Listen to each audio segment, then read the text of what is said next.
আমার স্নেহের সমস্ত ছাত্রছাত্রীদের জন্য আজকে আমি ভয়েস চেঞ্জ, তোমরা সবাই কম বেশি পারো, তবু যারা মূলত আমাদের এখানকার ছাত্ররা একটু পিছিয়ে পড়া আছে, অনেক ছাত্রই আছে যারা ভয়েস চেঞ্জটা পরীক্ষায় আমরা দেখি ভুল করে। তো আমি একেবারে গোড়া থেকে খুব বেসিক জিনিসগুলো থেকেই শুরু করছি। তোমরা যারা একটু ভালো তারা আমাদের যে হোয়াটসঅ্যাপ নাম্বার দেওয়া আছে তাতে তোমাদের যে ভয়েস চেঞ্জগুলো আটকাচ্ছে সেই ভয়েস চেঞ্জগুলো যদি তোমরা পাঠাও তাহলে আমরা ওখান থেকে তোমাদের প্রশ্নগুলোকে নিয়ে আমরা উত্তর দেওয়ার চেষ্টা করব। আর যারা একটু দুর্বল আছো, যারা ভয়েস চেঞ্জ ব্যাপারটা বোঝো না, তাদেরকে আমি আজকে একটু হেল্প করার চেষ্টা করব। তো আজকে আমাদের যে ভয়েস চেঞ্জ ব্যাপারটা রয়েছে এটা তোমরা 9 এবং 10 এবং 7-8 থেকেও যারা পড়াশোনা করো, 7-8-এ যারা আছো তারাও যদি এই ক্লাসটা ফলো করো আমার মনে হয় সবাই উপকৃত হবে। তো ভয়েস চেঞ্জ জানতে গেলে যেটা আমাদের বেসিক লাগে সেটা হলো আমাদেরকে একটু টেন্সটা জানতে হয়। তো present tense, present continuous tense, present perfect tense, past tense, past continuous, এইভাবে যে প্রত্যেকটা টেন্সের যে গঠনগুলো আছে সেই গঠনগুলো যদি আমরা একটু ভালো করে মাথায় রাখতে পারি তাহলে আমাদের ভয়েস চেঞ্জ ব্যাপারটা খুবই সহজ হয়ে যাবে। তো ভয়েসের দুটো দিক তোমরা জানো, তোমাদের বেশিরভাগ সময় বাক্যগুলো অ্যাক্টিভ ভয়েসে দেওয়া থাকে আর সেগুলোকে প্যাসিভ করতে বলা হয়। মাধ্যমিকে প্রতি বছরই একটা করে ভয়েস চেঞ্জ দেওয়া হয়। তোমরা খেয়াল করে দেখবে যে মাধ্যমিকে যে ভয়েস চেঞ্জগুলো আছে সে ভয়েস চেঞ্জগুলো খুবই ইজি ভয়েস চেঞ্জ দেওয়া হয়। বেশিরভাগ ক্ষেত্রেই ছাত্ররা পেয়ে যায়, কিন্তু অনেক ক্ষেত্রে দেখা যায় ছাত্ররা কিন্তু পারে না। আমরা দেখি খুব সিলি মিস্টেক করে ফেলে, কোথাও হয়তো ইজ লিখতে হবে সেখানে ওয়াজ লিখে ফেলে। তো এই জিনিসগুলো যাতে না হয় সেই ব্যাপারটা আমরা একটু দেখব। তো আজকে আমি শুরু করছি voice change.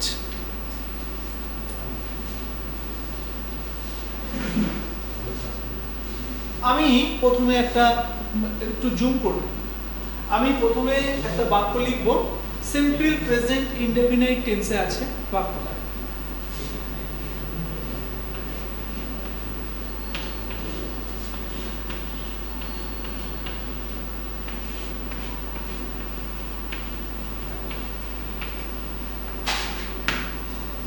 Simple present indefinite টেন্সে আছে এই বাক্যটা। এই বাক্যটাকে যদি আমরা একটু ভালো করে দেখি, বাক্যটার গঠনটাকে যদি আমরা প্রথমে ভালো করে দেখি তাহলে বাক্যটার গঠনে দেখবো আমরা দে, এই দে কথাটা কিন্তু এই বাক্যে সাবজেক্ট হিসেবে কাজ করছে। লাভ এটা কিন্তু ভার্ব হিসেবে কাজ করছে। আর ফ্লাওয়ার্স এটা কিন্তু অবজেক্ট হিসেবে কাজ করছে। তাহলে সাবজেক্ট হয়ে যাচ্ছে তোমার দে, ভার্ব হয়ে যাচ্ছে লাভ, আর ফ্লাওয়ার্স যেটা আছে এটা হয়ে যাচ্ছে তোমার অবজেক্ট। তাহলে প্রেজেন্ট ইনডেফিনাইট টেন্সের বাক্যের যে গঠন সেটা হয়ে যাচ্ছে তাহলে কি subject plus verb 1 plus object. যারা একেবারে জিনিসটা বুঝতে পারো না, ভয়েস চেঞ্জ ব্যাপারটা করতে গেলেই গুলিয়ে যায়, তাদের জন্য বলছি তোমরা এই গঠনটা যদি ভালো করে মনে রাখতে পারো যে যখন আমার সাবজেক্ট থাকে, ভার্বের 1 নম্বর রূপ থাকে এবং অবজেক্ট থাকে তখন আমাদের কি করতে হবে। যখন বাক্যের গঠনটা এরকম হয়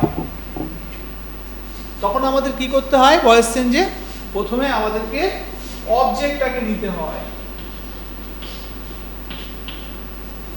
অবজেক্টের পরে প্রেজেন্ট টেন্স যেহেতু তোমাকে হয় am অথবা is অথবা are বসে অক্সিলারি ভার্ব হিসেবে। ভার্বের 3 নম্বর রূপটা কিন্তু ভয়েস চেঞ্জ জানার জন্য করার ক্ষেত্রে খুবই গুরুত্বপূর্ণ এবং এগুলো যেহেতু খুব নিচু ক্লাসে, যেমন মানে রিড, গো, এই যে ভার্বগুলো রয়েছে, টেক, ফাইন্ড, যেটাই বলো প্রত্যেকটা ভার্বের যে 3টে করে রূপ, এই 3টে করে রূপ কিন্তু তোমাদের খুব ভালো করে জানতে হবে, মুখস্থ করে ফেলতে হবে। তা না হলে তুমি যদি এই লাভ ভার্বের 3 নম্বর রূপটা না জানো ঠিক মতো বানান টানান সহ, তাহলে কি হবে, তোমাদের পক্ষে কিন্তু করা সম্ভব হবে না। এরপরে কি করতে হয়, একটা বাই বসাতে হয় আর সাবজেক্টটা বসে, কিন্তু সাবজেক্টটা একটু চেঞ্জ হয়। যেমন আই থাকলে তোমাকে কিন্তু লিখতে হবে মি, ইউ থাকলে ইউই হবে,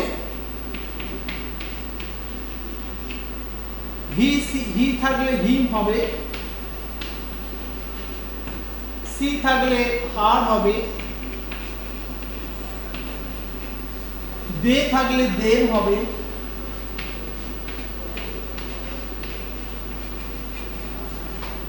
উই থাকলে আস হবে। তো এই যে পরিবর্তন, সাবজেক্টের যে পরিবর্তন, সেগুলো কিন্তু তোমাদের মনে রাখতে হবে যে আই থাকলে মি হবে, ইউ থাকলে ইউ হবে, হি থাকলে হিম হবে, সি থাকলে হার হবে, দে থাকলে দেম হবে, উই থাকলে আস হবে।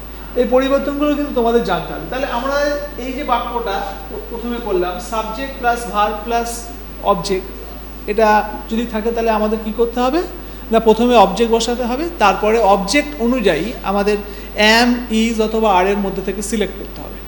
তারপরে ভার্বের 3 নম্বর রূপটা লিখবো, তারপরে বাই লিখবো, তারপরে সাবজেক্টটা লিখবো, সাবজেক্টের পরিবর্তিত রূপটা লিখবো। তাহলে এই বাক্যটাকে যদি আমরা ভয়েস চেঞ্জ করি তাহলে আমাকে কি দাঁড়াচ্ছে, ফ্লাওয়ার্স, ফ্লাওয়ার্স আছে, তাহলে কি হবে, আর হবে। লাভ ভার্বের 3 নম্বর রূপ লাভড, ফ্লাওয়ার্স আর লাভড বাই দেম। যারা ক্লাস 7, 8, 9 এই ধরনের ক্লাসগুলোতে ভয়েস চেঞ্জ করেছো এবং পেরেছো, বেশিরভাগ ক্ষেত্রেই ছাত্ররা পেরে যায়, তবে অনেক ছাত্র আছে যারা কিন্তু বুঝতে পারে না। তো আমি সেই অনেকের কথাই ভাবছি এখানে। তোমরা যারা একটু ভালো, আমি আবারও বলছি, যারা একটু ভয়েস চেঞ্জ করছো তারা আমাদের যে হোয়াটসঅ্যাপ নাম্বার দেওয়া আছে, তোমাদের যে ভয়েস চেঞ্জগুলো করতে অসুবিধা হচ্ছে তোমরা সেগুলো পাঠাও, আমরা সেগুলো উত্তর দেওয়ার চেষ্টা করব, বোঝানোর চেষ্টা করব। কিন্তু যারা একেবারে বোঝো না তাদের জন্য আমি এই ক্লাসটা একটু বিগিনিং থেকে, একটু শুরুর দিক থেকে করছি। তাহলে ফ্লাওয়ার্স আর লাভড বাই দেম, এটা নিশ্চয়ই তোমরা বুঝতে পারবে। এবারে আমি আরেকটা বাক্যে চলে আসবো এবং সেই বাক্যটা কিন্তু তোমার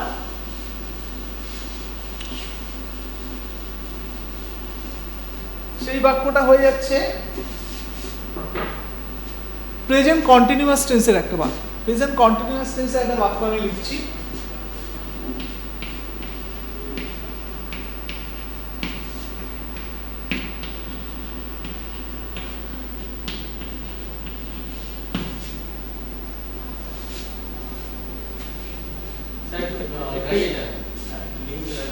বলছি এইটা, এই রসিদা বন্ধ করো স্যার, স্যার স্যার ওয়েট, ঠিক আছে বন্ধ হয়ে গেছে, নেট লাগে,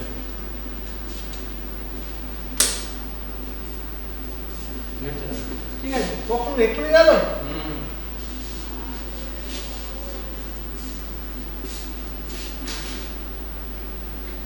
আজকে তো বিশ্বাস হবে না।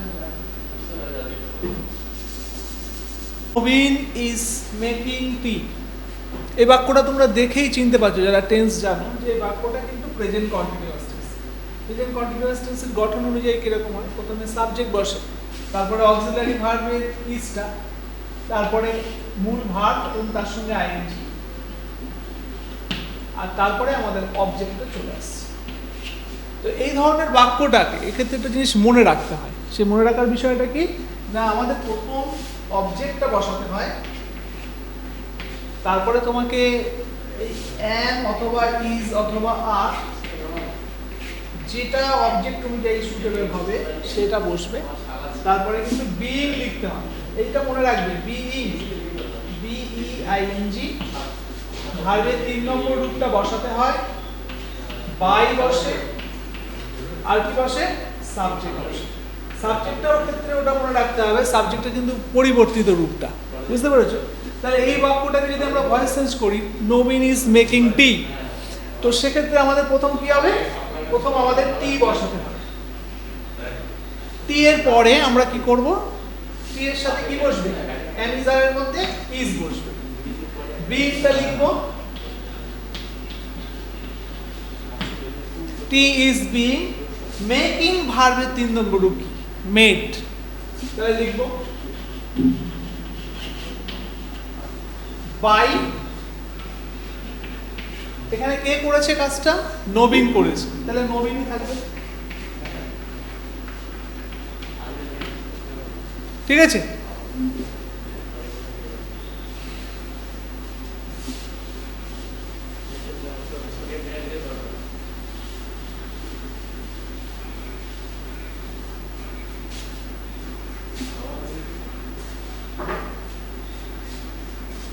এরপরে আমরা চলে আসবো প্রেজেন্ট পারফেক্ট টেন্সের একটা বাক্যে।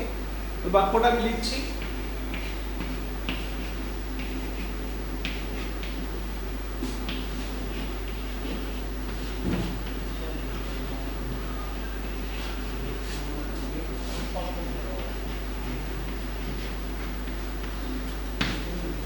তোমরা এই বাক্যটাতে দেখতে পাচ্ছ সাবজেক্টের পরে একটা হ্যাভ অথবা হ্যাজ বসতে পারে, ভার্বের 3 নম্বর রূপ অবজেক্ট। তাহলে সাবজেক্ট হচ্ছে আই, হ্যাভ ওয়াজটা তুমি ভার্বের 3 নম্বর রূপ। এখানে গঠনটা এরকম হয় প্রেজেন্ট পারফেক্ট টেন্সে হ্যাভ অথবা হ্যাজ আর ভার্বের 3 নম্বর রূপ থাকে, তারপরে আমাদের অবজেক্ট চলে আসছে। তো প্রেজেন্ট পারফেক্ট টেন্সে যদি ভয়েস চেঞ্জ আমরা করতে যাই সেক্ষেত্রে কি করতে হবে? সেক্ষেত্রে আমাদের প্রথমে অবজেক্টটা বসাতে হবে। তো আমরা প্রথমে অবজেক্টটা বসালাম। হ্যাভ অথবা হ্যাজ যেটা তোমার অবজেক্ট অনুযায়ী যেটা হবে, হ্যাভও হতে পারে হ্যাজও হতে পারে, সেটা ডিটারমাইন্ড হবে কিসের ভিত্তিতে? না অবজেক্ট যেটা সাবজেক্ট হয়েছে সেই অবজেক্টটা ফার্স্টে বসছে, তো সেই অবজেক্ট অনুযায়ী কিন্তু তোমাকে করতে হবে। এরপরে কিন্তু বিইং নয়, এরপরে যেটা সেটা হচ্ছে been, B double E N. তারপরে কি করতে হয়? By plus subject. তাহলে অবজেক্ট কি ছিল তোমার? অবজেক্ট ছিল এ মুভি।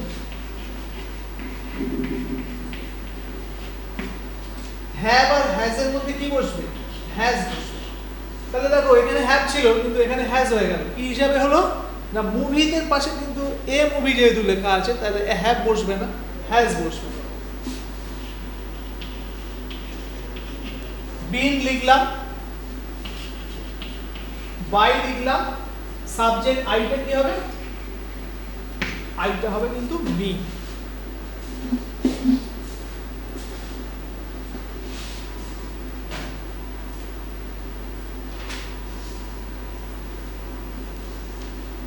তো প্রেজেন্ট টেন্সে এই যে 3 রকম আমি দেখালাম, এগুলো তোমরা সব মনে রাখার চেষ্টা করো এই নিয়মগুলো। কখন বিইং বসে, কখন হ্যাজ বিন বসে, এগুলো একটু খেয়াল রাখার চেষ্টা করো। এরপরে আমি চলে যাচ্ছি পাস্ট টেন্সের একটা বাক্য। আমি একটা বাক্য লিখছি।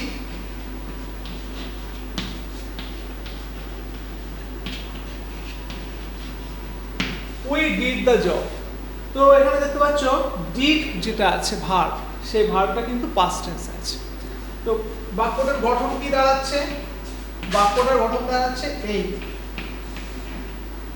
সাবজেক্ট প্লাস ভার্বের দ্বিতীয় রূপ প্লাস অবজেক্ট। তো এইটাকে যদি আমরা এবার ভয়েস সেন্সটা চেঞ্জ করি তাহলে কি হবে? অবজেক্টটা প্রথমে বসবে। আগে তোমাকে am অথবা is বসাতে হচ্ছিল প্রেজেন্ট কন্টিনিউ প্রেজেন্ট ইনডেফিনিট এর ক্ষেত্রে, এক্ষেত্রে কিন্তু was অথবা were বসাতে হবে। ভার্বের 3 নম্বর রূপ এখানেও বসবে, by বসবে, সাবজেক্ট যেটা ছিল সেটা কিন্তু বসবে, কিন্তু চেঞ্জ হয়ে বসবে। তাহলে ভয়েস চেঞ্জের গঠনটা কিন্তু এই রকম ভাবে হবে যে অবজেক্ট প্রথমে, তারপরে was অথবা were, ভার্বের 3 নম্বর রূপ। তাহলে আমার উত্তরটা কি দাঁড়াবে? উত্তরটা দাঁড়াবে the job was, do ভার্বের 3 নম্বর রূপ কি? done, by উই থাকলে কি হয়? us।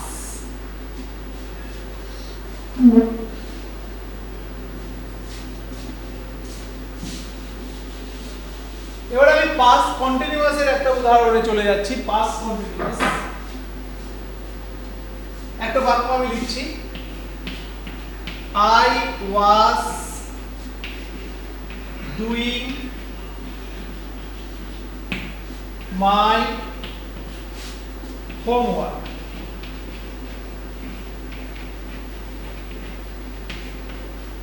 I was doing my homework। তো এখানে দেখছো প্রেজেন্ট কন্টিনিউয়াস এর মতো, প্রেজেন্ট কন্টিনিউয়াস যদি হতো তাহলে এখানে am is are থাকতো, এখানে শুধু was হয়েছে। তাহলে এই ক্ষেত্রে কি হচ্ছে বাক্যের গঠনটা? সাবজেক্ট was অথবা were থাকতে পারে, মেইন ভার্বের সঙ্গে ing যোগ হচ্ছে, অবজেক্ট থাকছে। ভয়েস চেঞ্জ অনুযায়ী যদি চেঞ্জ করো সূত্রটা কি হবে? অবজেক্ট প্রথমে বসবে, was অথবা were চলে আসবে, বিইং লিখতে হবে, ভার্বের 3 নম্বর রূপ লিখতে হবে, বাই লিখতে হবে, সাবজেক্ট লিখতে হবে। তাহলে অবজেক্ট কি আছে এখানে? My homework.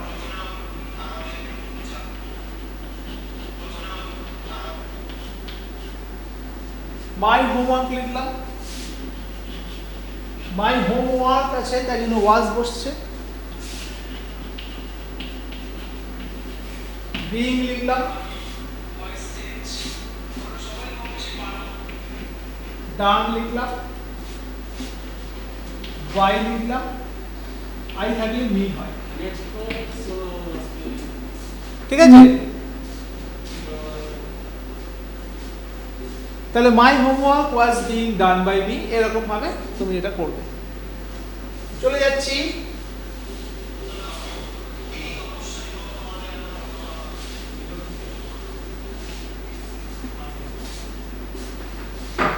Past perfect tense.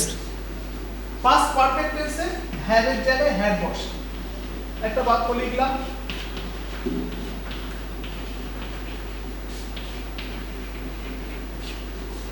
I had taken tea। তো বাক্যের গঠন কি দাঁড়ালো? সাবজেক্ট, হ্যাড, ভার্বের 3 নম্বর রূপ, অবজেক্ট। এটা পাল্টালে কি হবে? ভয়েস চেঞ্জ করলে অবজেক্ট প্রথমে আসবে, হ্যাড লিখবে, বিন লিখবে, ভার্বের 3 নম্বর রূপ লিখবে, বাই লিখবে, আর কি লিখবে? সাবজেক্ট। তাহলে আমি অবজেক্ট কি পাচ্ছি? টি। টি এর পরে কি লিখবো? হ্যাড। তারপরে কি লিখবো? বিন। তারপরে কি লিখবো? টেকেন। তারপরে কি লিখবো? বাই। আই থাকলে তোমরা জানো বি হয়। তাহলে টি হ্যাড বিন টেকেন বাই। তো এইভাবে আমরা প্রেজেন্ট টেন্স, পাস্ট টেন্স এগুলো করলাম।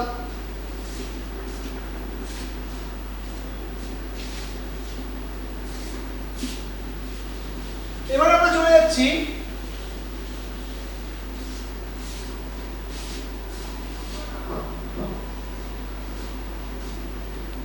Future tense, future indefinite.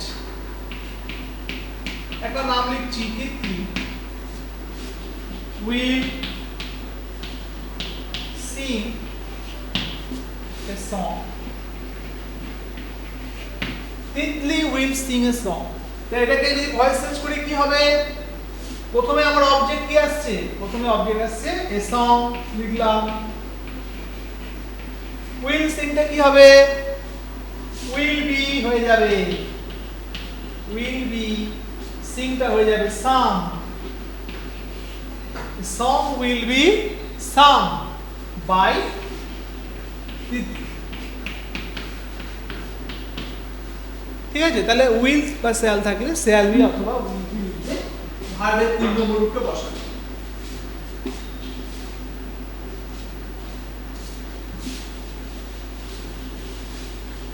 Future পারফেক্টে চলে যাচ্ছে।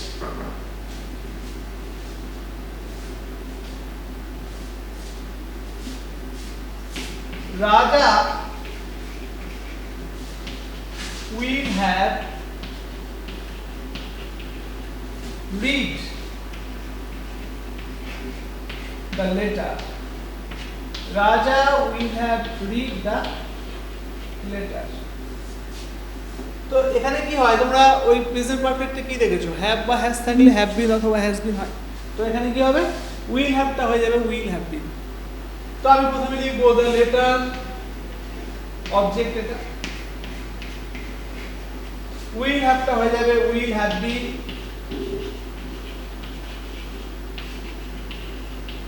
রিড ভার্বের 3 নম্বর রূপ রেড, শুধু উচ্চারণটা পাল্টায়, বাই রাজা। তো এগুলো খুব বেসিক, একদমই সহজ। তোমরা সহজগুলো একেবারে ছেড়ে দেবে না, সহজগুলো বারবার প্র্যাকটিস করবে। ঠিক আছে? যেগুলো সহজ আছে সেগুলো তোমাদের বন্ধুদের যারা আছে একদম পারে না তাদের যদি একটু তোমরা শেখাও সেগুলোও খুব ভালো হবে।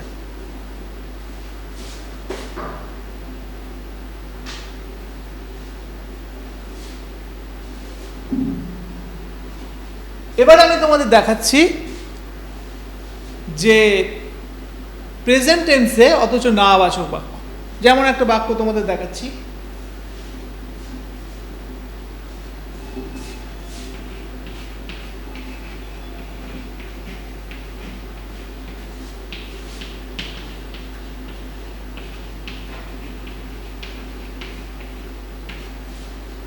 I do not like sweets।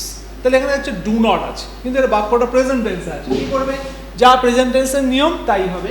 অর্থাৎ সুইটস আগে লিখবো, তারপরে লিখবো আর, প্রেজেন্ট টেন্সে আছে তাই জন্য নটটা বসাবো, তারপরে লাইক লিখবো। তাহলে সুইটস আর নট লাইক হয়ে গেল বাই। নাবাচক বাক্য থেকে ঘাবড়ানোর কিছু নেই, সেক্ষেত্রে তোমরা কি করবে, শুধু নটটা যোগ করতে হয়। প্রেজেন্ট টেন্সে যেরকম নট যোগ, এই অ্যামিজার লেখার পরে তোমাকে নটটা শুধু যোগ করতে হয়। এরকম ভাবে তুমি যদি পাস্ট টেন্সের নাবাচক বাক্য করো তাহলে কিরকম হবে, he did not use ball pens. He did not use ball pens. তো আমি কি করব, বল পেন্স ফার্স্টে লিখবো, এই ডিডটা দেখে আমি বুঝতে পারছি বাক্যটা পাস্ট টেন্সে আছে। আমি কি করব, বল পেন্স আছে যেহেতু তাহলে ওয়াজ তো হবে না, ওয়ার লিখবো, ওয়ারের পরে নট লিখবো, ইউজ এর 3 নম্বর রূপ লিখবো ইউজড বাই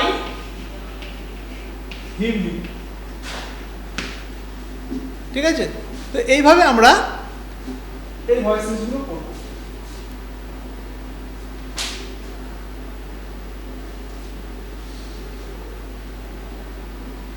এবারে আমরা একটু কঠিন, যেগুলো পরীক্ষায় সাধারণত দেওয়া হয়, প্রশ্নবোধক বাক্যের ভয়েস চেঞ্জগুলো তোমাদেরকে একটু দেখাচ্ছি। তোমরা যারা একটু ভালো পারো তারাও একটু দেখে নাও, হয়তো তোমরা যেভাবে শিখেছো আমি একটু অন্যরকমভাবে শেখাবো, একটু আলাদা টাইপের হতে পারে তোমাদের মনে।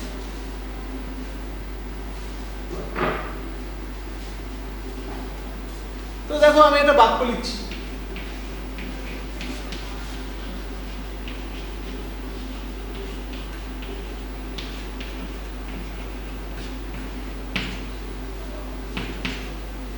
তো এটা একটা yes no question, do you make tea. তো এই যে বাক্যটা ডু ইউ মেক টি, এগুলো দেখে অনেক ছাত্র আছে আমরা দেখি প্রেজেন্ট টেন্সের গ্রামাটিক্যাল মানে প্রেজেন্ট টেন্স পাস্ট টেন্স এগুলো পারে, বাট যখনই এরকম একটা বাক্য দেওয়া হয় প্রশ্নবোধক তারা একটু ঘাবড়ে যায়। তো যখন তোমরা দেখবে ডু, ডাস, ডিড এই ধরনের কোনো দিয়ে অক্সিলারি ভার্ব দিয়ে বাক্যটা শুরু হয়েছে, তুমি প্রথমে মনে করে নেবে দুটা নেই, প্রথমে মনে করে নেবে দুটা নেই। তাহলে তোমার বাক্যটা কি পড়ে থাকলো বলো তো, পড়ে থাকলো সাবজেক্ট, ভার্বের 1 নম্বর রূপ আর অবজেক্ট। এটা কোন টেন্সের গঠন দাঁড়ালো, তাহলে এটা দাঁড়ালো প্রেজেন্ট ইনডেফিনাইট টেন্সের গঠন। তাহলে প্রেজেন্ট ইনডেফিনাইটের গঠনে তোমরা কি করো, প্রথমে কি করো, অবজেক্ট বসাও, বসালাম, অবজেক্টের পরে কি বসাও, অ্যাম, ইজ অথবা আর, টি এর পাশে কি বসবে, ইজ। মেক ভার্বের 3 নম্বর রূপ কি, মেড। তারপরে কি লিখবে, বাই। ইউটা কি হয়, ইউই থেকে যায়, ইউটা কিন্তু ইউই থেকে যায়। তাহলে টি ইজ মেড বাই ইউ। তাহলে দেখো এই যে বাক্যটা ছিল এটা কিন্তু ইন্টারোগেটিভ বা প্রশ্নবোধক বাক্য ছিল, দুটাকে যখন আমি বাদ দিয়ে দিলাম তখন বাক্যটা হয়ে গেল কি, অ্যাসার্টিভ হয়ে গেল। আমি অ্যাসার্টিভ বাক্যটার ভয়েস চেঞ্জ করলাম। এবার এই বাক্যটাকে ভয়েস প্রশ্নবোধক করতে গেলে কি করতে হবে না, এই যে ইজটা আছে এটাকে কেটে সামনে বসে দাও, দিয়ে এখানে একটা জিজ্ঞাসা চিহ্ন দিয়ে দাও। তাহলে is tea made by you.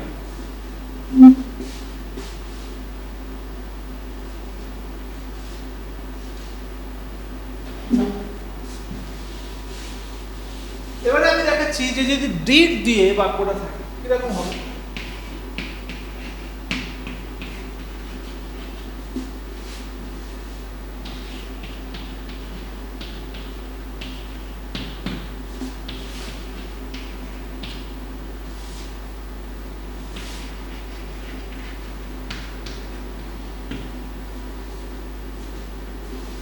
তো দেখো did you finish the work, did you finish the work.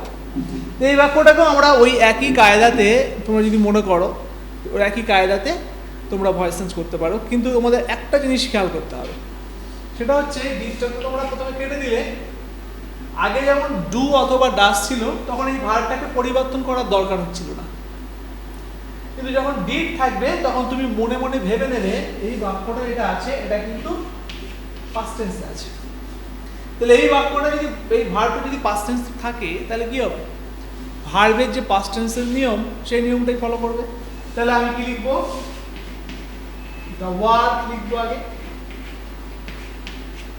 Past টেন্সের নিয়মে কি হয়, প্রথমে সাবজেক্ট এই অবজেক্টের পরে ওয়াজ বসে, ওয়াজ লিখলাম, ফিনিশ লিখলাম, ফিনিশ ভার্বের 3 নম্বর রূপ ফিনিশড, বাই ইউ লিখলাম।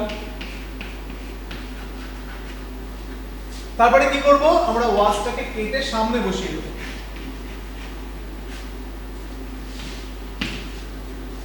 তাহলে দেখবে তোমাদের পাস্ট টেন্সের যে প্রশ্নবোধক বাক্য ডু ডিড দিয়ে শুরু হয় যে বাক্যগুলো, সেগুলো তোমরা একটু ইজিলি এরকম ভাবে করতে পারবে এবং তোমাদের ভুলও হবে না।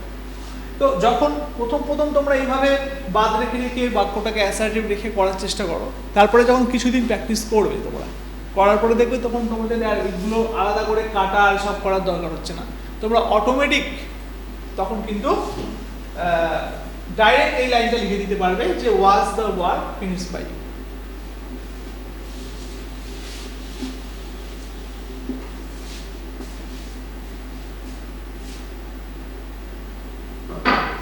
এবারে দেখো যে প্রশ্নগুলো তোমার হ্যাজ অথবা হ্যাভ দিয়ে হয়, আমি একটা বাক্য লিখছি,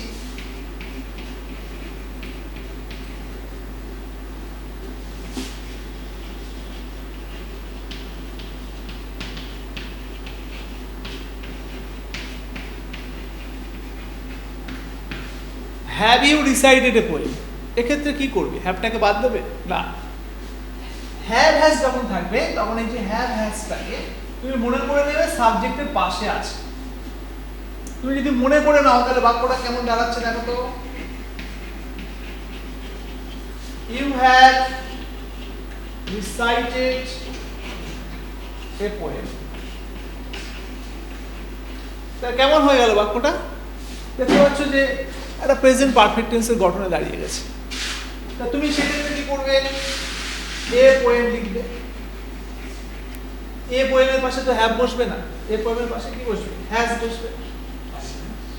হ্যাভ হ্যাজ থাকলে কি হয়, বিং বসাও, রিসাইটেড এর 3 নম্বর রূপ রিসাইটেড থাকবে। তাহলে poem has been recited by you. এবার কি করবে, এই হ্যাজটাকে কেটে সামনে বসিয়ে দিবে। তাহলে has a poem been recited by you, এইভাবে উত্তরটা করতে পারবে।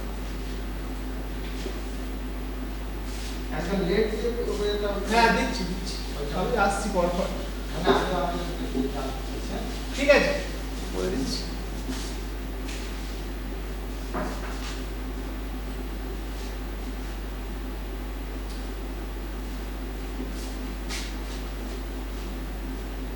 এবারে দেখো WH কোশ্চেন যেগুলো আছে, হোয়েন দিয়ে হু দিয়ে যে বাক্যগুলো, সেগুলো কিরকম ভাবে করবো।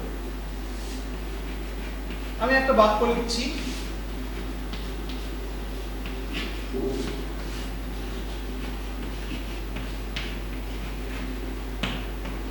এই ধরনের যে ভয়েস চেঞ্জ গুলো না, এটা অনেকেই গুলিয়ে ফেলে, অনেক ভালো স্টুডেন্ট যারা তথাকথিত ভালো আছে তারাও দেখা যায় মাঝে মাঝে গুলিয়ে ফেলে।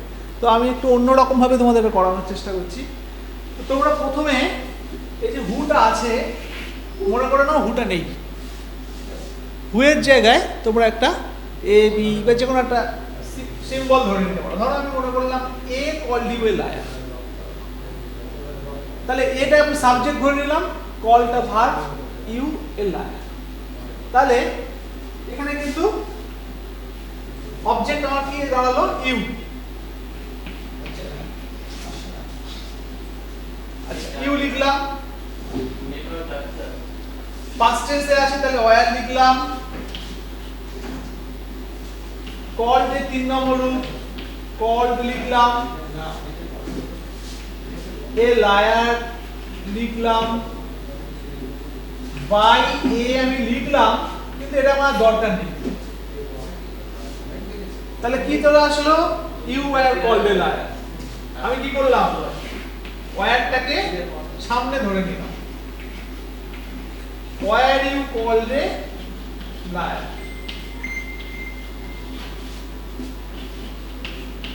এবারে তোমাদের একটা জিনিস মনে রাখতে হবে, এই যে হু আছে, হু থাকলে কিন্তু তোমাদের মনে রাখতে হবে আমাকে বাই হুম কথাটা লিখতে হবে। এই বাই হুমটা কোথায় বসাবে, একদম শুরুতে বসাবে। তাহলে by whom were you called a liar. তাহলে এক্ষেত্রে যদি তুমি একটু ভেঙে ভেঙে করো, প্রথম একটু বুঝতে অসুবিধা হবে। প্রথমে যদি এরকম ধাপ ধাপ ভেঙে ভেঙে করো, ধরে ধরে করো, তাহলে দেখবে তোমার এই যে ওয়্যারটা, এটা অনেকে করে কি বাই হুম লেখে তারপরে ইউ ওয়্যার লেখে, কিন্তু এইভাবে করলে কি হবে, তোমার ওয়্যারটা ঠিক জায়গাতে তুমি সবসময় বসাতে পারো।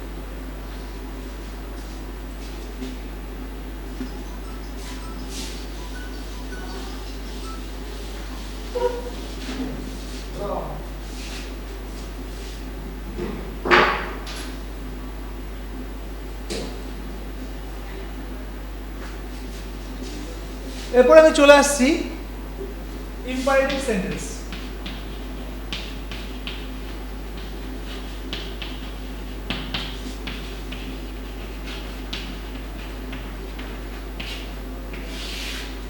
ইম্পারেটিভ সেন্টেন্সে কোনগুলোকে বলা হয়, যে বাক্যগুলোকে আমরা আদেশ, অনুরোধ, উপদেশ বোঝাই, সেগুলো সাধারণত আমরা ইম্পারেটিভ সেন্টেন্স বলি।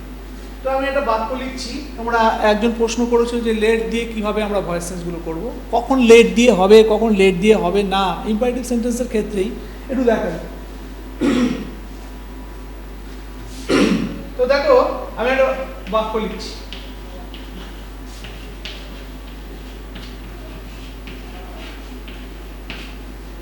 Open the gate. তো এই ওপেন দ্য গেট, এই বাক্যটাতে দেখো কোনো সাবজেক্ট নেই। যখনই দেখবে কোনো বাক্যতে কোনো সাবজেক্ট নেই, তখনই কি করবে, তুমি বুঝে নেবে বাক্যটা ইম্পারেটিভে আছে। এই বাক্যটার বিশেষত্ব কি, না প্রথমেই শুরু হয় ভার্ব দিয়ে, এবং সেটা ভার্বের 1 নম্বর থাকে, আর কি থাকে, একটা অবজেক্ট থাকে। যখন দেখবে ইম্পারেটিভ সেন্টেন্সের অবজেক্টটা খুব ক্লিয়ার আছে, একদম গেট যেমন এখানে আছে, সেক্ষেত্রে তোমরা লেটের সূত্রটা ব্যবহার করবে। লেটের সূত্রটা একটু দেখে নাও, লেট, তারপরে অবজেক্টটা লিখবো, তারপরে বি লিখবো, তারপরে ভার্বের 3 নম্বর রূপ। তাহলে বাক্যটা যদি লেট দিয়ে করা হয় ভয়েস চেঞ্জটা, তাহলে কি হবে, লেট লিখলাম, দ্য গেট লিখলাম, তারপরে বি লিখলাম, তারপরে ওপেন ভার্বের 3 নম্বর রূপ ওপেন। তাহলে যখন ইম্পারেটিভ সেন্টেন্সে এই অবজেক্টটা ক্লিয়ার পাবে, তখন লেটের সূত্র ব্যবহার করবে। অনেক করে কি অবজেক্ট ক্লিয়ার আছে তবুও you are requested to, you are order to এভাবে করে, ওরকমভাবে করবে না। যখন দেখবে অবজেক্টটা ক্লিয়ার আছে তখন লেটের সূত্র ব্যবহার করবে। আবার যখন দেখবে অবজেক্টটা ক্লিয়ার নেই, অবজেক্ট বলা যাচ্ছে না, তখন তোমরা you are requested to, you are order to, ওই নিয়মটা ফলো করবে।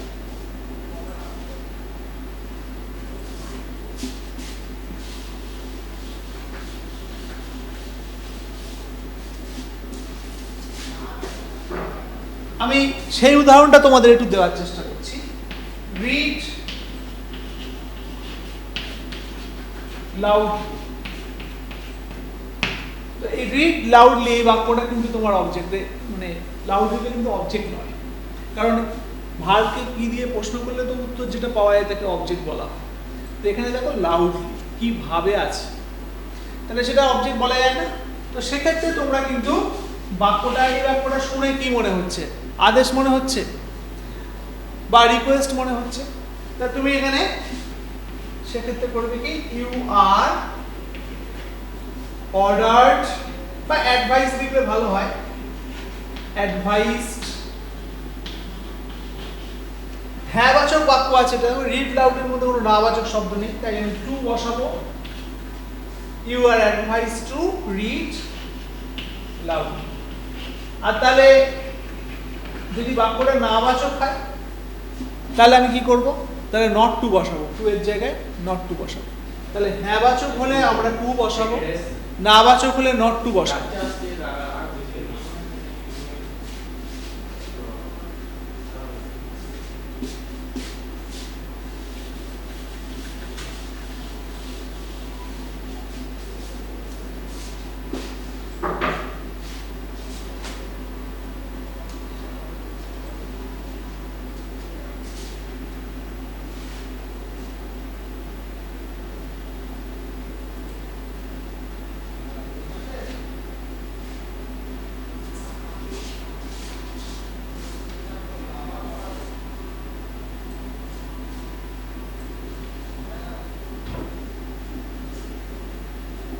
আচ্ছা, এর সাথে আমরা ভয়েস সেন্সটা মোটামুটি এই পর্যন্ত রাখলাম। এছাড়াও অনেক কস্টিভ ভার্বটার অনেক রকমের আছে, তো তোমরা যদি সেইগুলো একটু করতে চাও সেগুলো একটু বেটার স্টুডেন্টদের জন্য আমরা পড়াই। তো তোমরা যারা পুরনো ধরনের কোশ্চেন পাচ্ছো না সেগুলো যদি আমাদের হোয়াটসঅ্যাপে পাঠাও তাহলে ভালো হয়। আর সাধারণ ছাত্রছাত্রীদের জন্য বলবো, তোমরা তোমাদের রায়ান মার্টিন, ডাপান দত্ত যে বইগুলো আছে এখানে প্রচুর এক্সাম্পল দেওয়া আছে, প্রচুর এক্সারসাইজ দেওয়া আছে। তোমরা এই ধরনের এক্সারসাইজগুলো একটু করো, প্র্যাকটিস করো। তোমাদের যে রেলিভেন্ট টিচার্স আছেন, তোমাদের টিউশনের টিচার আছেন, স্কুলের টিচার আছেন, তাদেরকে হোয়াটসঅ্যাপের দ্বারা পাঠাও, তারা কারেকশন করে দেবেন। তোমাদের কোনো প্রশ্ন থাকলে তোমরা তাদেরকে করতে পারো, বা আমার কাছেও আমাদের যে নাম্বার দেওয়া আছে সেই নাম্বারে তোমরা পাঠাতে পারো। তো আমি এবারে একটু অন্যদিকে চলে যাচ্ছি। এবারে আমি চলে যাচ্ছি তোমার কিছু ট্রান্সফরমেশন অফ সেন্টেন্স মাধ্যমিকের ছাত্রদের জন্য। মাধ্যমিকে আমরা দেখি ট্রান্সফরমেশন অফ সেন্টেন্স একটা দেওয়া হয়। মাধ্যমিকের গ্রামারের প্যাটার্নটা তো জানাই আছে তোমাদের। মাধ্যমিকের গ্রামারে প্রথম যেটা থাকে নাম্বার 1-এ, সেটা থাকে কি, আর্টিকেল অ্যান্ড প্রিপোজিশন। এই আর্টিকেল প্রিপোজিশনে তোমাদের যেটা মার্কস যেটা ধার্য থাকে সেটা হচ্ছে নাম্বার 3। আগে 4 করে থাকতো, এখন 3 নম্বর থাকে। 2 নম্বর থাকে কি, 2 নম্বর থাকে কারেক্ট ফর্ম অফ ভার্বস।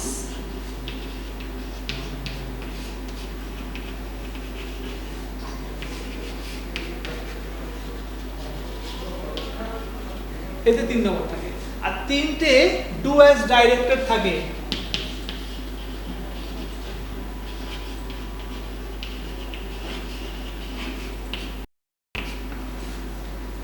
এই ডু অ্যাজ ডাইরেক্টেড এর মধ্যে যেগুলো গুরুত্বপূর্ণ সেগুলো কি রকম না, ভয়েস চেঞ্জ থাকে একটা, কখনো কখনো একটা ডিগ্রি চেঞ্জ দেওয়া হয়, ন্যারেশন চেঞ্জ থাকে, তারপরে ধরো তোমার অ্যাফার্মেটিভ থেকে নেগেটিভ থাকে। তো এরকম বেশ কিছু থাকে, এগুলোই ঘুরে ফিরে আসে। তো তোমরা ন্যারেশন ভয়েস চেঞ্জটা কমন ধরতে পারো যে একটা ন্যারেশন একটা ভয়েস চেঞ্জ আসবে। আর একটা কি আসবে, সেটা কখনো কখনো ইন্টারোগেটিভ সেন্টেন্সকে অ্যাসার্টিভ করতে দেওয়া হয়, কমপ্লেক্স সেন্টেন্সকে সিম্পল করতে দেওয়া হয়। তো যারা দেখো, যারা মানে একটু বেশি মানে একেবারে কনফিডেন্ট থাকতে চাও যে আমরা একেবারেই কোনোটাই ভুল করবো না, আমাদের এখানকার যে স্কুলগুলো আছে তাতে যারা প্রথম সারির যারা ছাত্রছাত্রী আমরা দেখি তারা মূলত ভুল করে না, সমস্ত গ্রামারগুলোই কারেক্ট করে। এবং যে গ্রামারগুলোর সাথে ফ্রেজাল ভার্ব দেওয়া হয়, ফ্রেজাল ভার্বটাও কিন্তু খুব ইম্পর্টেন্ট একটা, এটা মুখস্থ করতে হয় একটা লিস্ট ধরে।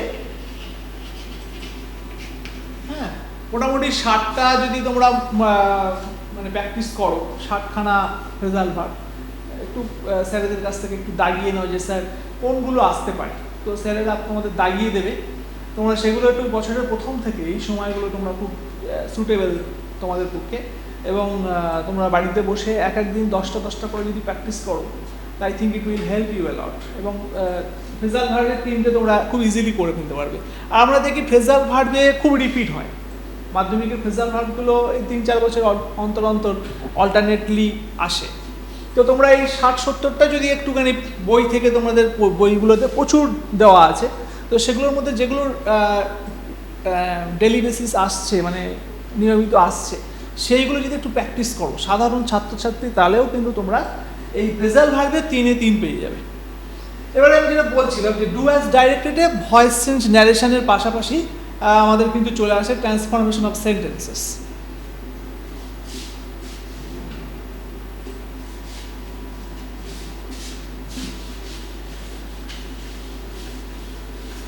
একটা খুব কমন গ্রামার আসে পরীক্ষায়, মানে it is so common that you will find this kind of grammar in perhaps every page of your test papers. তো দেখো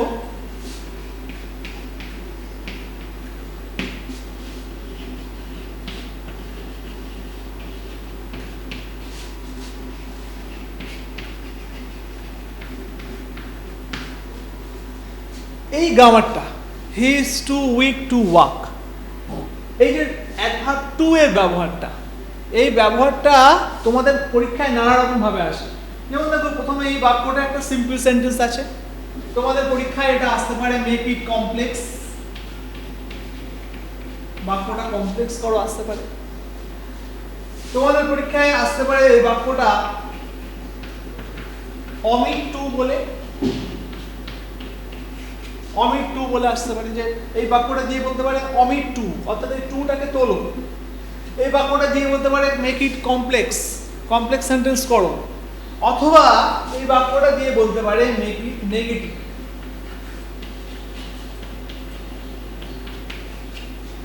অলমোস্ট 90% স্টুডেন্টস এই গ্রামারটা পারে। একটু মানে যদি মনোযোগী হও তাহলে এই গ্রামারটা তোমরা খুব ইজিলি করতে পারবে। জানবে যে কমপ্লেক্স করা বলতে যা বোঝায়, অমিট টু বলতেও তাই বোঝায়, নেগেটিভ বলতেও তাই বোঝায়। সবগুলোর ক্ষেত্রে তোমরা একই প্যাটার্ন ফলো করবে। কি করবে খুব সহজে কি করে মনে রাখবে, দুটো জায়গা মার্ক করে নাও, একটা। তো তোমাদের যখন ক্লাসে করানো হবে তোমরা এইগুলো বারবার করে করে তোমাদের টিচারদের দেখাবে।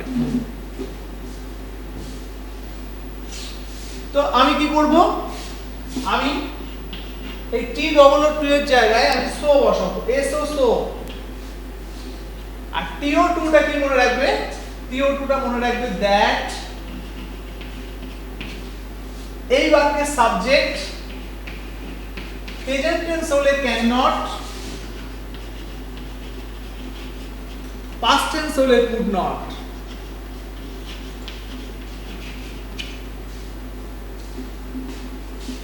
একটু অন্যরকম, একটু ট্রিক্স টাইপের। তো টি ডবল টু এর জায়গায় আমি শো বসাবো, বাকি যা আছে সব একই থাকবে। টিও টু যেটা, ওখানে আমি মনে রাখবো কি দ্যাট বসবে, যে বাক্যটা দেওয়া হয়েছে তার সাবজেক্ট বসবে।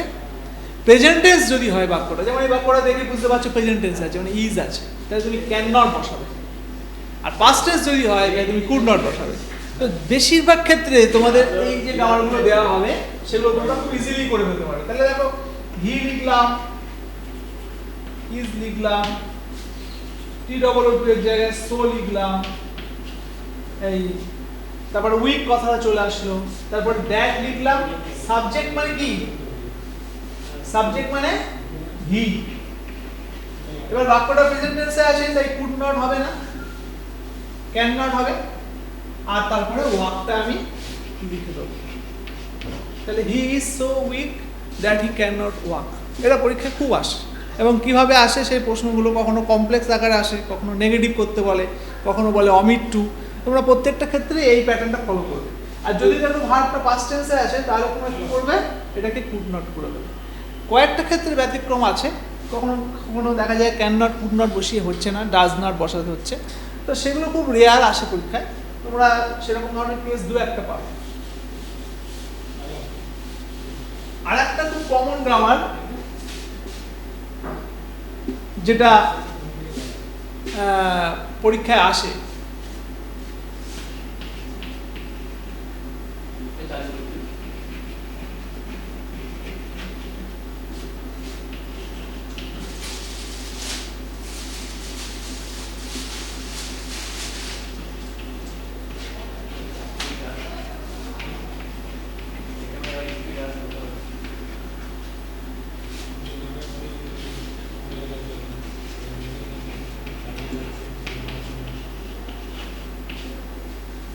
অ্যাজ সুন অ্যাজ দিয়ে শুরু হওয়া বাক্যগুলো।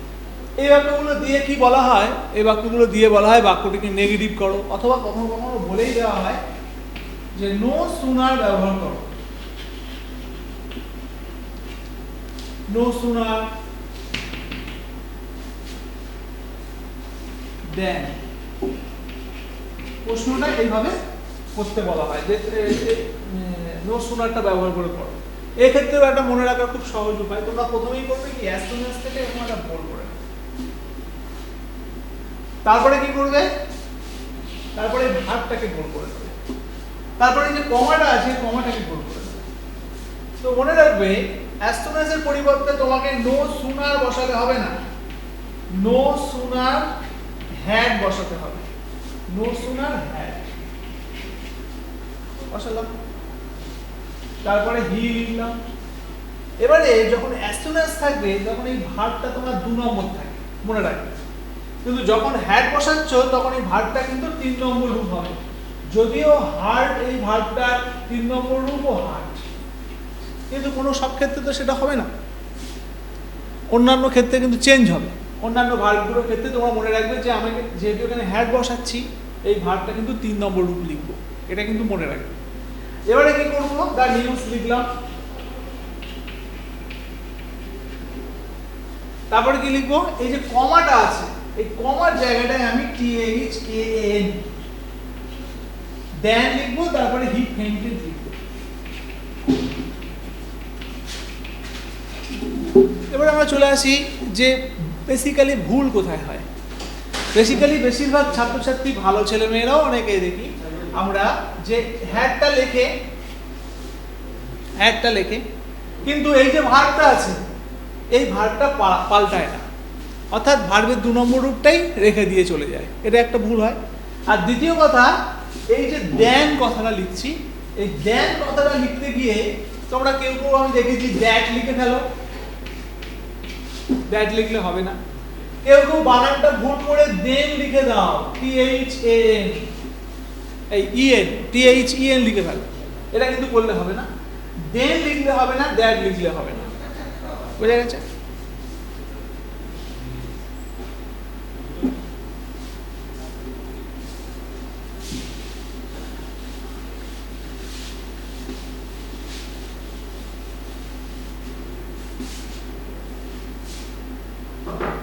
এরপরে দেখো তোমাদের এক্সক্লামেটরি সেন্টেন্স দেওয়া হয় কখন কখন,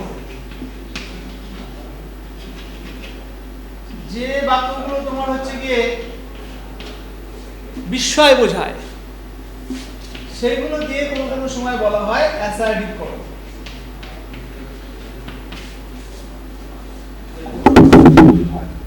আমি একটা বাক্য লিখছি, how cold the water is,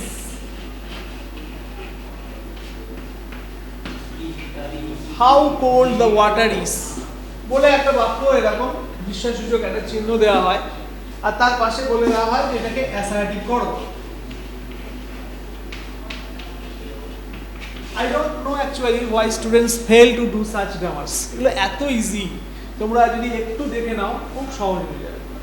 তো প্রথমে তুমি কি লিখবে, এই বাক্যটা যে দা ওয়াটার সেটা চলে আসবে। অ্যাসার্টিভ সেন্টেন্সে মনে রাখবে সব সময় যে প্রথমে সাবজেক্টটা বসে আর তারপরেই ভার্বটা। তাহলে ওয়াটার লিখলাম, ভার্বটা লিখে দিলাম ইজ, দ্য ওয়াটার ইজ। এই যে হাউটা আছে এই হাউ এর পরিবর্তে তোমরা একটা ভেরি কথাটা বসাবে, দ্য ওয়াটার ইজ ভেরি। খুব ইজি গ্রামার, একটু প্র্যাকটিস করলে তোমরা, আমি যতদূর সম্ভব 90% গ্রামার তোমরা পারবে। এছাড়াও অনেক রকমের গ্রামার আছে, কমপ্লেক্স থেকে সিম্পল এগুলো আছে, তো সব একদিনে তো আলোচনা করা সম্ভব নয়।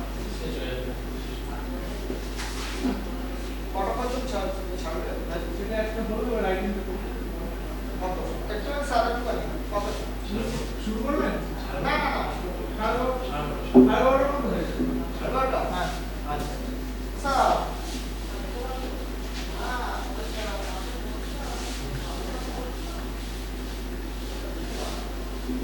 তো আমরা গ্রামারের ক্লাসটা এখানেই শেষ করলাম। তোমাদের যদি কোনো প্রশ্ন থাকে ভয়েস চেঞ্জ বা ন্যারেশন চেঞ্জ বা ট্রান্সফরমেশন অফ সেন্টেন্সের অন্যান্য যে দিকগুলো আছে, ডিগ্রি চেঞ্জ, এগুলো থেকে কোনো প্রশ্ন থাকলে তোমরা হোয়াটসঅ্যাপে পাঠাও। আর আমি একটু পরে জাস্ট 2-3 মিনিট মধ্যে আমি রাইটিং স্কিলটা শুরু করব। আমি আজকে একটা নোটিশ লেখাবো তোমাদেরকে, নোটিশটা কীভাবে লিখতে হয়। আর যদি সময় থাকে তবে আমি একটা এডিটোরিয়াল লেটারও তোমাদেরকে শেখানোর চেষ্টা করব। ঠিক আছে?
তো যেটা বলছিলাম, আমি তোমাদের একটু নোটিশ লেখা শেখাবো। ক্লাস 9-এ তোমাদের নোটিশ আছে। নোটিশ লেখো তোমরা, অনেকেই বেশ ভালো লেখো, অনেকে আবার বারবার একই জিনিস ভুল করো। তো যেটা বলার সেটা হলো যে নোটিশ কিন্তু তোমাদের একটু প্র্যাকটিস করলেই তোমরা সহজেই পারবে। অনেকে অনেক রকমভাবে নোটিশ লেখানোর চেষ্টা করে, কিন্তু যেটা মোটামুটি সর্বস্বীকৃত আমি সেইটাই তোমাদেরকে শেখানোর চেষ্টা করব। ইংলিশ মিডিয়ামগুলোতে নোটিশগুলো একরকমভাবে লেখানো হয়, আর আমাদের যে বেঙ্গলি মিডিয়ামে নোটিশগুলো, তোমাদের যে বইগুলো আছে সেখানেও তোমরা দেখবে একরকমভাবে দেখানোর চেষ্টা করে। তবে বয়ানটা মোটামুটি একই রকম রাখতে হয়। যেমন আমরা স্কুলে যে নোটিশগুলো পাই, বাংলাতে কী লেখা থাকে, এতর দ্বারা সমস্ত ছাত্রছাত্রীদের জানানো যাইতেছে যে। তো একটা জিনিস খেয়াল করো, এই ল্যাঙ্গুয়েজের মধ্যে এটা কিন্তু সব প্যাসিভে লেখা হয়। তো তোমরাও প্যাসিভ ভয়েস যেমন শিখেছো, তেমনি প্যাসিভ ভয়েসে বাক্যগুলো কিন্তু লেখার চেষ্টা করবে, এবং এটাই তোমাদের মনে রাখার জন্য দরকারি। তো আজকে যে তোমাদের নোটিশটা আমি লেখাবো সেটা একটা এডুকেশনাল ট্যুর নিয়ে। তোমরা জানো যে তোমাদের রিসেন্টলি প্রত্যেক স্কুল থেকেই প্রায় তোমাদের এডুকেশনাল ট্যুর করানো হয়েছে। কেউ সায়েন্স সিটি নিয়ে গেছে, কেউ বোটানিক্যাল গার্ডেন অফ ইন্ডিয়াতে নিয়ে গেছে।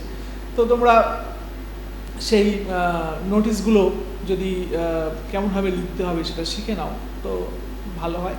এছাড়াও তোমাদের লিটারেসি ড্রাইভ প্রোগ্রাম, তোমরা I treatment camp, flood relief camp, হ্যাঁ, এরকম বিভিন্ন বিষয়ের উপর তোমাদের নোটিশ আসে। তো তোমরা একটা লেখা শেখা হয়ে গেলে তোমরা বাকিগুলো তোমাদের যে কোশ্চেন ব্যাংকে আছে, সেই কোশ্চেন ব্যাংকে থাকা যে প্রশ্নগুলো, সেই প্রশ্নগুলো নিজের ভাষায় লেখার চেষ্টা করো, এবং সেগুলো হোয়াটসঅ্যাপে ফটো তুলে তোমরা তোমাদের স্যার ম্যাডামদেরকে পাঠাও।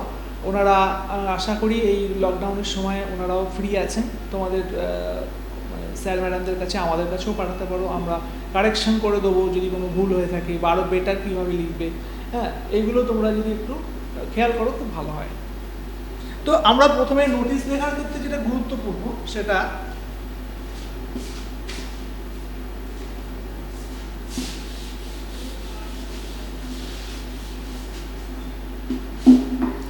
নোটিশ লেখার ক্ষেত্রে গুরুত্বপূর্ণ সেটা হচ্ছে ফার্স্টেই খাতার মাঝ বরাবর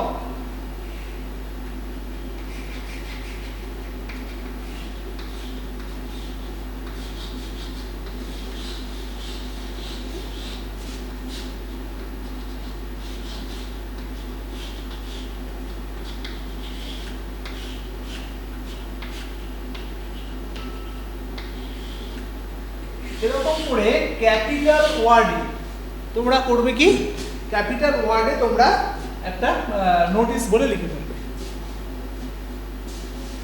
এবারে তোমরা সাবজেক্ট যেটা আছে, অনেকে করে কি সাবজেক্ট বলে মেনশন করে, ওরা মেনশন করার দরকার নেই। এটা কি সম্পর্কে না, এটা এডুকেশনাল ট্যুরের সম্পর্কে। তোমরা করবে কি, ফর অ্যান এডুকেশনাল ট্যুর।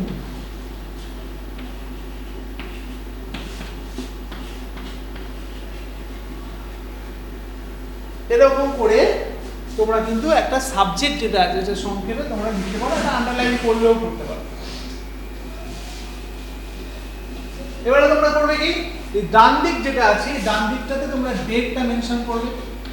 তো আজকে যেমন 6/5 লিখলাম। আর এদিকে তোমরা একটা নাম্বার বলে মেনশন করতে পারো, সেখানে তোমরা যে কোনো একটা লিখতে পারো 1/2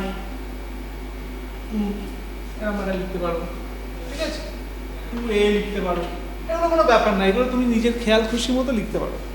এবারে চলে আসছে মূল বিষয়। তো আমি জায়গাটা শর্ট বলে আমি একটু উপর থেকে লিখবো, তাই আমি এটা লিখছি না, এটার জায়গাটা আমি নিয়ে লিখছি।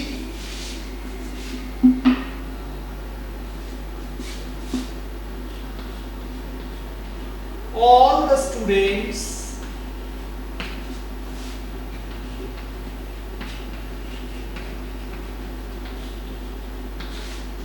of our school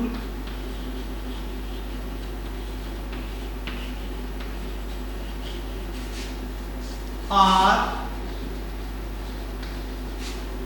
hereby informed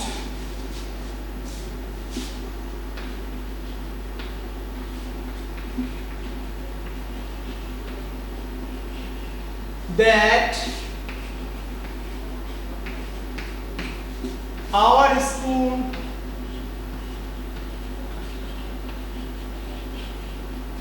is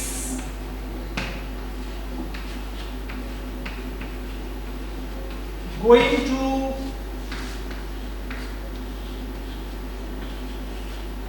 organize a trip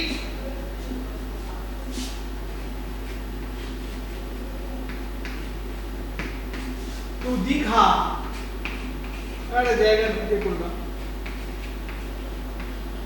একটা তারিখ তোমাদের দিতে হবে, ধরো অন 25শে ফেব্রুয়ারি 2020। এবারে তোমরা এই যে এটা লিখছো এটা কেন করছো সে সম্পর্কে, জায়গাটা সম্পর্কে তোমরা দু এক কথা লিখতে পারো। Digha is a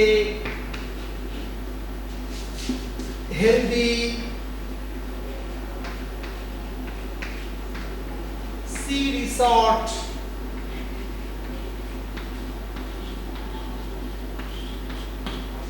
Digha is a healthy sea resort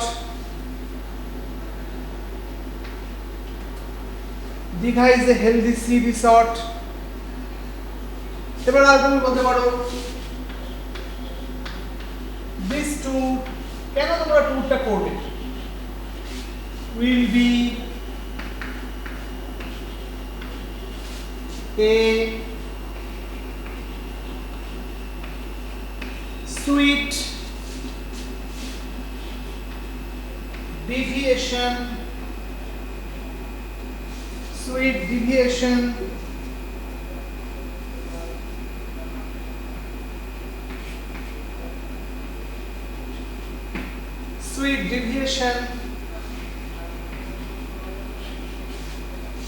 and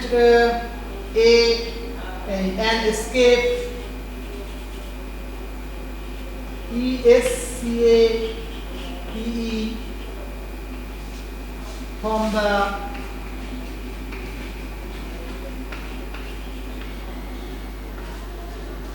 sweet escape from the daily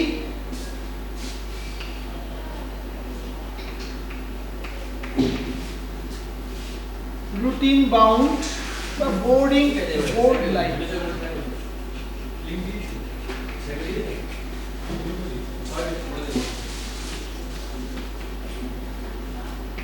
এভাবে তোমরা একটা ইন্ট্রোডাকশন মতো করতে পারো।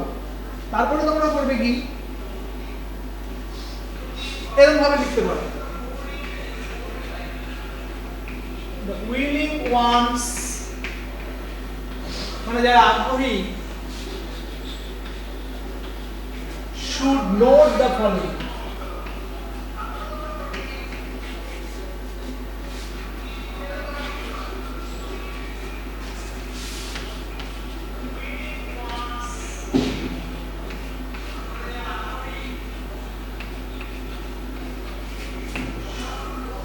Then all the students of our school are hereby informed that our school is going to organize a trip to Digha on 25th 2020.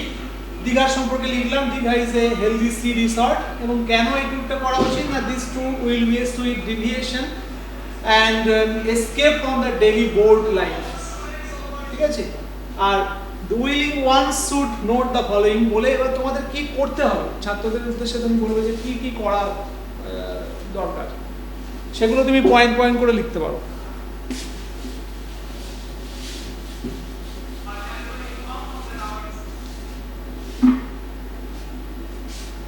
প্রথম লিখতে পারো,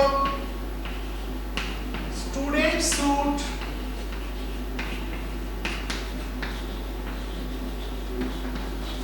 turn up, এটা একটা phrasal verb, turn up the school premise, স্কুলের চত্বরে ছাত্ররা এসে যেন উপস্থিত হয় at 7 AM on the very day। ছাত্রদেরকে বলা হচ্ছে তোমরা সকালবেলা এসে উপস্থিত হবে।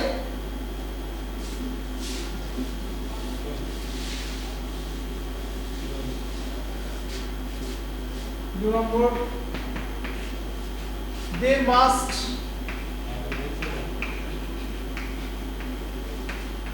take with them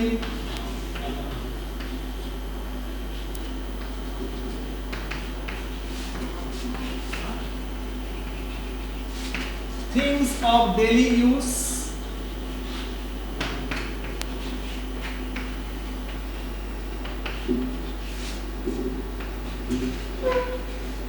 ছাত্রদেরকে বলছো তোমরা অবশ্যই তোমাদের যে প্রয়োজনীয় জিনিসপত্র, গামছা, টুথপেস্ট, হ্যাঁ, এই ধরনের জিনিসগুলো ছাত্ররা যেন নেয় সেটা ছাত্রদেরকে মনে করিয়ে দেবে। 3 নম্বর, তুমি বলবে যে কবে ফিরবে। The team will return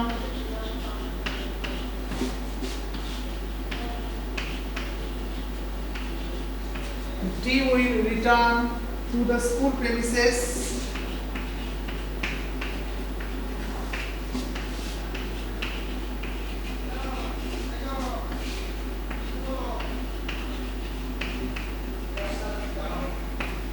on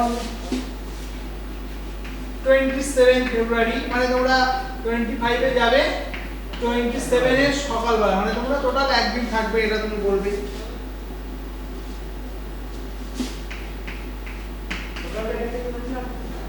Each participant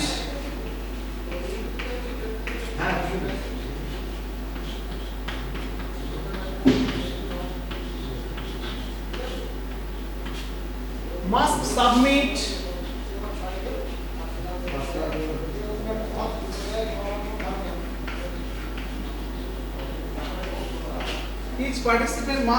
submit a guardian consent letter। তুমি তো যাবে, কিন্তু তোমার গার্জিয়ান সেটাতে রাজি আছে কিনা সেটা জানবে কি করে স্কুল, তাই জন্য each participant must submit guardian consent letter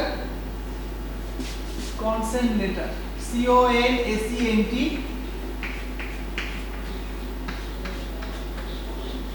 কার কাছে দেবে?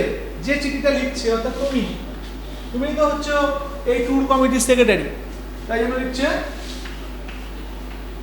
To the undersigned.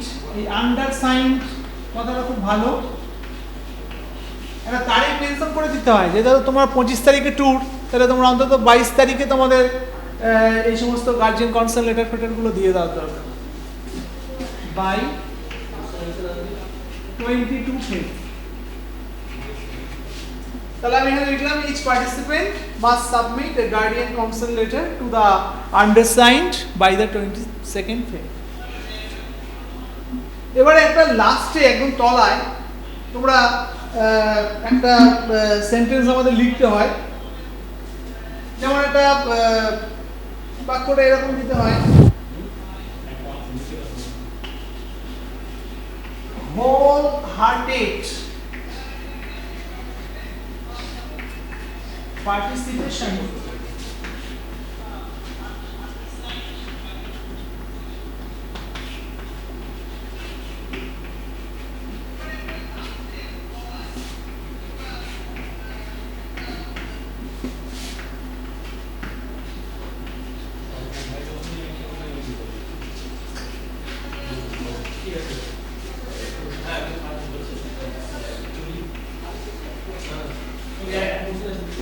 তো লিখো whole-hearted participation from all is earnestly solicited বা earnestly welcome। তো এরকম ভাবে আমরা শেষ করব নোটিশটা। এবার একেবারে তলায় মানে নোটিশের এই জায়গাটা এবং এই জায়গাটা দুটো জিনিস লিখতে হয়। কি লিখতে হয় আমি উপরটা নিয়ে নিচ্ছি।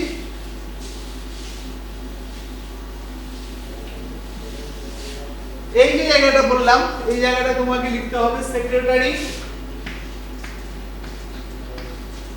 বা তোমাদের প্রশ্নে যেটা দেওয়া থাকবে স্কুল ক্যাপ্টেন দেওয়া থাকে, হ্যাঁ সেক্রেটারি লিখবে। তারপরে তুমি লিখবে tour committee,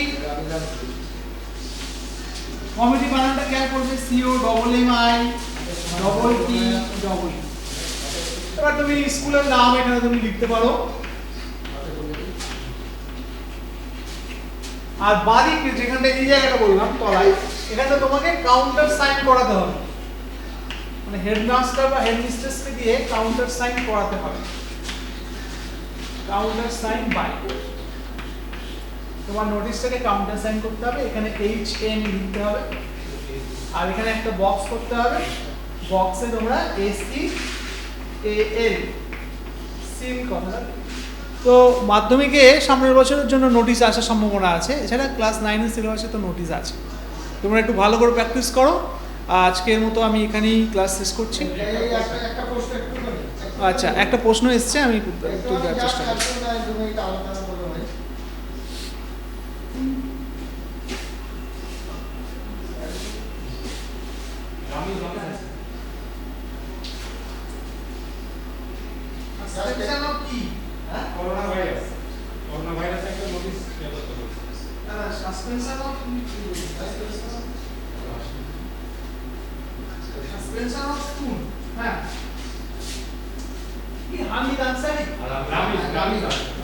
Suspension of classes. Suspension of class. Classes দেখো করোনা ভাইরাস। কিন্তু করোনা ভাইরাস। হ্যাঁ। ক্লাসটা করোনা ওকে ধরে দাও। তো রামিজ, তুমি যে প্রশ্নটা করেছো খুবই প্রাসঙ্গিক এবং তোমাকে সেজন্য অনেক ধন্যবাদ। তো তুমি যেটা লিখেছো যে suspension of classes due to corona virus. তো আমাদের স্কুলে যখন আমরা এই করোনা ভাইরাসের জন্য স্কুলগুলো বন্ধ হয়েছিল, মানে ক্লাস সম্ভবত 16 তারিখ, সেদিনকে আমাদের স্কুল থেকে একটা নোটিশ দেওয়া হয়েছিল। তো সেই ধরনের নোটিশটা কীভাবে লিখবে তুমি সেটা জিজ্ঞেস করবে, তো নোটিশ বলে হেডিং করবে, ঠিক আছে? তারপরে তুমি এভাবে লিখতে পারো, all the students of our school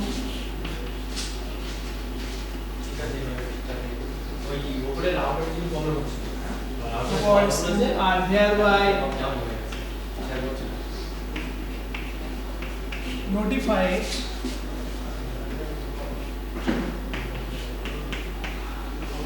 that our school will remain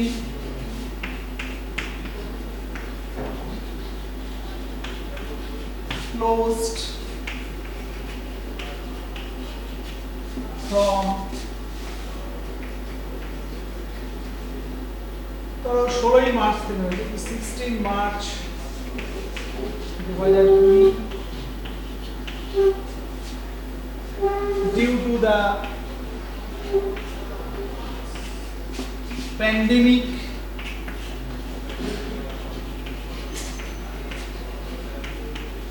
caused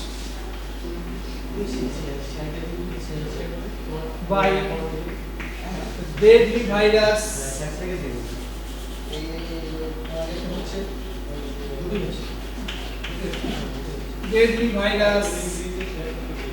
called COVID-19.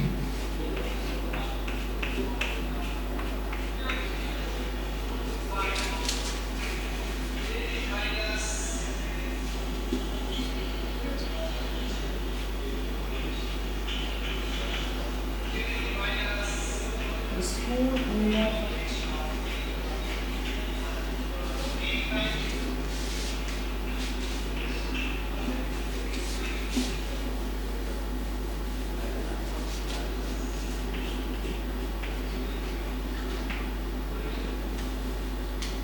for further notice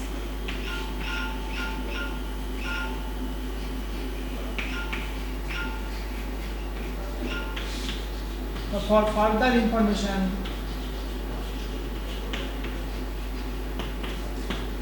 you are requested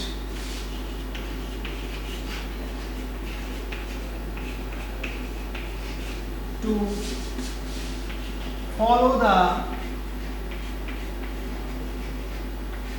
school website মানে এরপরে কবে খুলবে এগুলো তো আমরা বলতে পারছি না সেগুলোর জন্য তোমরা স্কুল ওয়েবসাইট ফলো করবে এইটা আর কি বলা হচ্ছে এইভাবে তোমরা এই নোটিশটা ঠিক আছে